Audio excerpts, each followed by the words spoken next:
አክብሮታዊ ሰላምታችን በያላችሁበት ይድረስ። የተወደዳችሁ የፒላር ሚዲያ ቤተሰቦች ነው ወይ ሰዓቱን የፒላር መረጃ ማሰማት ጀመርን።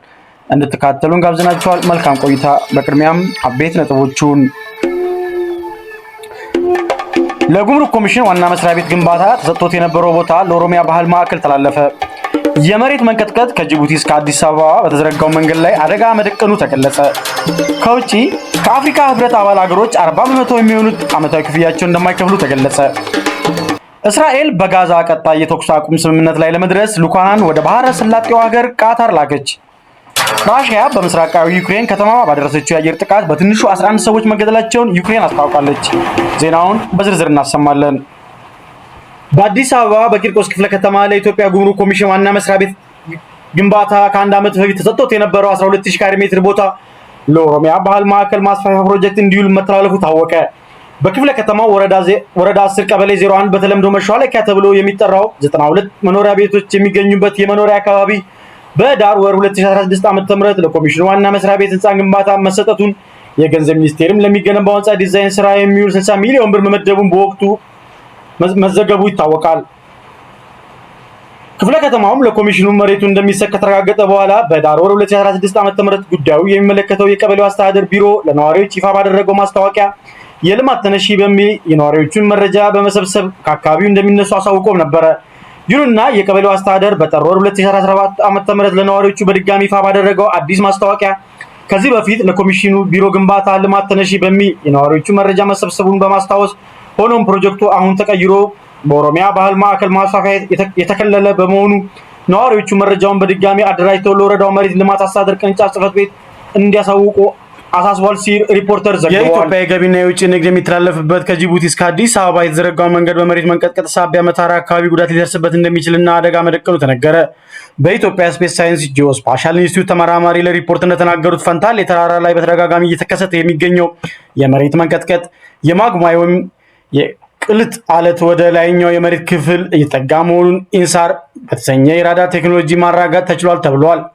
ይህ በመሆኑም የእሳተ ገሞራ ፍንዳታ ከተከሰተ ከጅቡቲ እስከ አዲስ አበባ የሚወስደው መንገድ መታራ አካባቢ ጉዳት ሊደርስበት እንደሚችል ተጠቁሟል።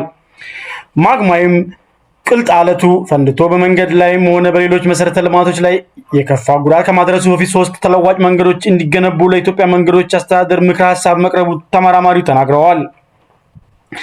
እንደ ተመራማሪው ገለጻ በምክትል ጠቅላይ ሚኒስትሩ በሚመራና የመሬት መንቀጥቀጥ አደጋውን ለመከላከልና አፋጣኝ ምላሽ ለመስጠት በተቋቋመው ኮሚቴ ውስጥ የኢትዮጵያ መንገዶች ባለስልጣን፣ የውሃና ኢነርጂ ሚኒስቴር፣ አዲስ አበባ ጂኦሎጂካል ሰርቬይ እና የአደጋ እና ስጋት ስራ አመራር ኮሚሽን በተገኙበት ምክረ ሀሳብ ከ2 ወራት በፊት ቀርቧል ብለዋል።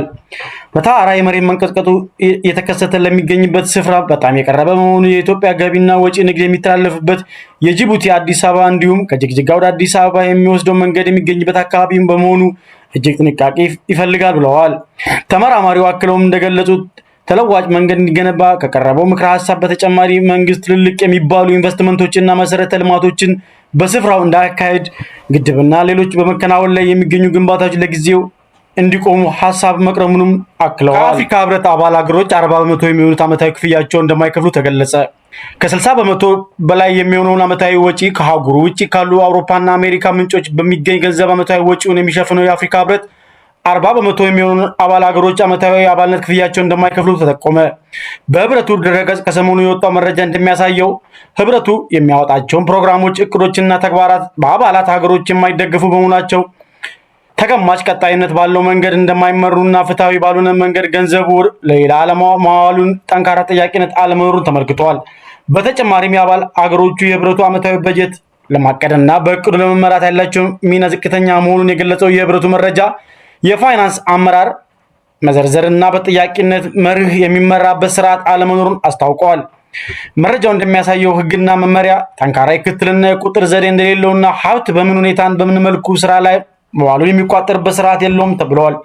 የሚያወጣቸውን አጀንዳዎችና እቅዶች ለማስፈጸም ባለመቻሉ ወቀሳ የሚቀርበት የአፍሪካ ህብረት ኮሚሽን ራሱን የሚችልበት ጠንካራ ሀብት ምንጭ ከአህጉሩ ውስጥ እንዲፈጥርና ጠንካራ የቁጥር ስርዓት መዘርጋት እንዳለበት ጥሪ ቀርበዋል። ፖሊሲ ሴንተር ፎር ዘ ኒው ሳውዝ የተሰኘ ተቋም የካቲት 26 ቀን 2017 ባወጣው መረጃ የህብረቱ የፋይናንስ ምንጭ ከውጪ መሆኑ ተቋሙን ደካማ ማድረጉና ራሱን ችሎ እንዳይንቀሳቀስ ለማድረጉ አስቀምጠዋል።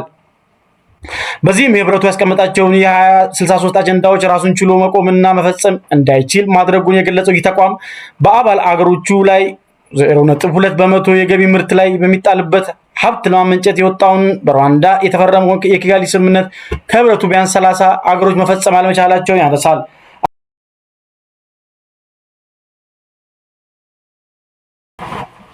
በደቡብ ሱዳን ከሰሞኑ በሰሜናዊ ምስራቅ የሀገሪቱ ክፍል የተከሰተ ግጭቶች ለዓመታት የታየውን የሰላም መሻሻል ሊያበላሸው እንደሚችል የመንግስታቱ ድርጅት አስጠነቀቀ።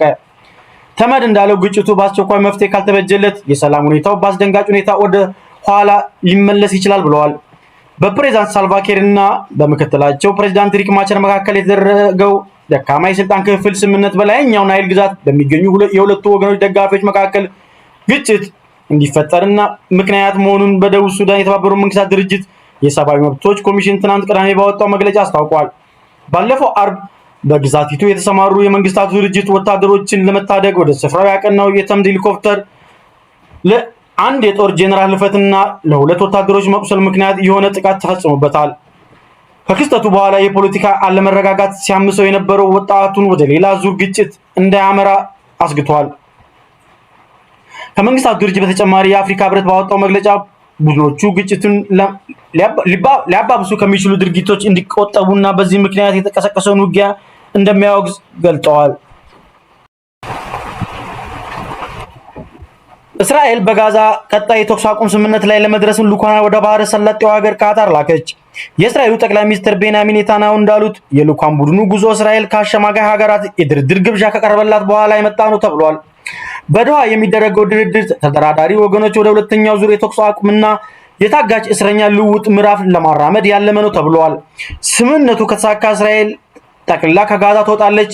ሐማስ በበኩሉ አግቶ የያዛቸውን እስራኤላውያንን ይለቃል ተብሎ ይጠበቃል። እስራኤል በጋዛ ሰርጥ አሁንም ድረስ በ24 በህይወት ያሉ እና 35 ሰዎች አስከሬን ታግቶባት እንደሚገኝ አስታውቃለች። እስራኤልና ሐማስ ባለፈው የጥር ወር በአሜሪካ ግብጽና ቃታር አሸማጋይነት ለ6 ሳምንታት የሚቆይ የተኩስ አቁምና በምትኩ የእስረኞች ታጋቾች ልውውጥ ለማድረግ መስማማታቸው ይታወሳል። ስምምነቱን ተከትሎ እስራኤል በከፊል የጋዛ ሰርጥን ለቃ ስትወጣ 25 ታጋቾቿን አስፈታለች። በምትኩ 2000 ገደማ ፍልስጤማውያን እስረኞች ተፈተዋል።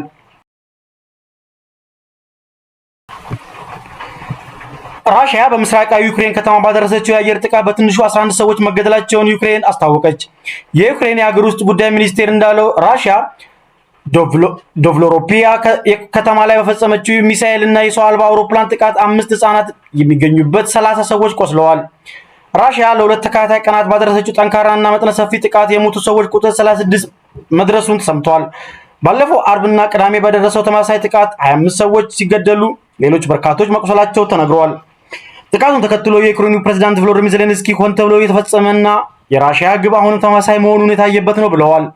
ይህ በእንዲህ እንዳለ አሜሪካ ለዩክሬን የምታቀርበውን ወታደራዊ ድጋፍ ማቋረጧን ተከትሎ ፈረንሳይ ለዩክሬን ወታደራዊ ቁሳቁሶች አቅርቦቷን ማጠናከሯን ቀጠለች። ይህ በእንዲህ እንዳለ አሜሪካ ለዩክሬን የምታቀርበውን ወታደራዊ ድጋፍ ማቋረጧን ተከትሎ ፈረንሳይ ለዩክሬን የወታደራዊ ቁሳቁስ አቅርቦቷን ማጠናከሯን አስታውቃለች።